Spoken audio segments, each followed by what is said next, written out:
রাজশাহী বিশ্ববিদ্যালয় তথা রাবি দুই সংগঠনের শিক্ষার্থীদের মধ্যে দফায় দফায় সংঘর্ষ হয়েছে। মঙ্গলবার 27 মে সন্ধ্যা 7:30টার দিকে ক্যাম্পাসের পরিবহন চত্বর ও শহীদ বুদ্ধিজীবী চত্বরের সামনে এ ঘটনা ঘটে।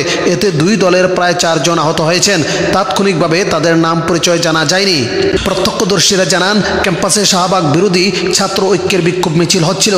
একই সময় গণতান্ত্রিক ছাত্র জোটের মশাল মিছিল হয়। এ সময় স্লোগানকে কেন্দ্র করে দুটি সংগঠনের নেতাকর্মীরা সংঘর্ষে জড়িয়ে পড়েন। শাহবাগ বিরোধী ঐক্যের আহ্বায়ক রাকিবুল ইসলাম বলেন, 2013 সালের রাষ্ট্রের সিদ্ধান্তের বাইরে গিয়ে শাহবাগে একটা মবতন্ত্র কায়েম করেছিল। তারা যে ফ্যাসিবাদ কায়েম করেছিল সেটা 2024-এ এসে ছাত্র জনতার রক্তের বিনিময়ে শেষ হয়েছে। রাষ্ট্রের বিরুদ্ধে গিয়ে তারা আবার মিছিল করছিল।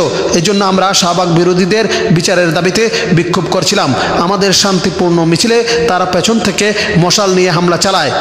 আরবি বিভাগের 2022-23 শিক্ষাবর্ষের শিক্ষার্থী ইমরান বলেন, আমরা শাহবাগ বিরোধীদের বিচারের দাবিতে বিক্ষোভ মিছিল করছিলাম। সেই মিছিলে বামপন্থীরা অতর্কিত হামলা চালিয়ে শাহবাগ বিরোধী মিছিলকে প্রশ্নবিদ্ধ করার চেষ্টা করে। আমরা এর তীব্র নিন্দা জানাচ্ছি। আমাদের কিছু বাইকে আহত করা হয়েছে। এ বিষয়ে জানতে চাইলে ছাত্র ইউনিয়নের সভাপতি রাকিবুল ইসলাম বলেন, জামাত নেতা এটিএম আজহারের অবৈধ মুক্তির ঘোষণা বাতিলের দাবিতে আমরা শান্তিপূর্ণ বিক্ষোভ মিছিল করেছিলাম।